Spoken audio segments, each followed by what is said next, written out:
Қазір облыстағы ұн өндіретін ең ірі кәсіпорындардың бірі Алтындән зауыты 50% қуаттылығында жұмыс жасап тұр. Себебі қамбадағы бидай қоры таусылуға шақ қалған. Күні кеше тағы 20 вагон шикізат тасымалданыпты. Бірақ оның өзі небәрі 3 күнге жетеді екен. Егер жуық арада мәселе оң шешілмесе, зауыттың толығымен тоқтап қалу қаупі бар. Бір ай болды тоқтағанына. Екінші диірменге буквально 2 күнге жұмыс қалды міне. Бидай жоқ. Уже тоқтайын деген кезде міне кеше ғана 20 вагон келді бидай міне.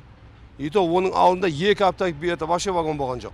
Аталған проблема облыстағы 50-ден астам зауытты тығырыққа тіреп отыр. Жұмыссыз қаламыз деп шырылдаған кәсіпкерлер транспорт мәселесін өз бетінше шешуге тырысқан. Бірақ вагон таппай 2 ай сандалыпты. Ақыры нәтиже шықпағасын биліктен араша сұрауға мәжбүр болдық дейді. Менің ойымша бұл енді проблема жоғарыға жетті. Информация енді бұларды қараймыз енді қалай бұл вопросты шешетін. Енді көріп тұрсыздар, енді жұмыс істеліп жатыр, бірақ әлі нақты нәтиже жоқ. Енді көреміз осы қалай шешіледі. Мәселе расымен де жоғарыға жеткен сияқты. Өйткені тасымалға жауапты қтж Астық Транс компаниясының президенті Шымкентке арнайы келді. Жергілікті кәсіпкерлермен кездескен Рамазан Айғайбеков вагондар жуық арада жолға шығатынын айтты. Сондай-ақ ол Ақтау портында біраз уақыттан бері жүктің түсірілуін күтіп тұрған мыңдаған вагонның жұмысы ретке келтірілгенін мәлімдеді. Ал тағы 1000 вагон Ресей Федерациясы мен Орта Азияда отандық тауарды экспорттап жатыр дейді.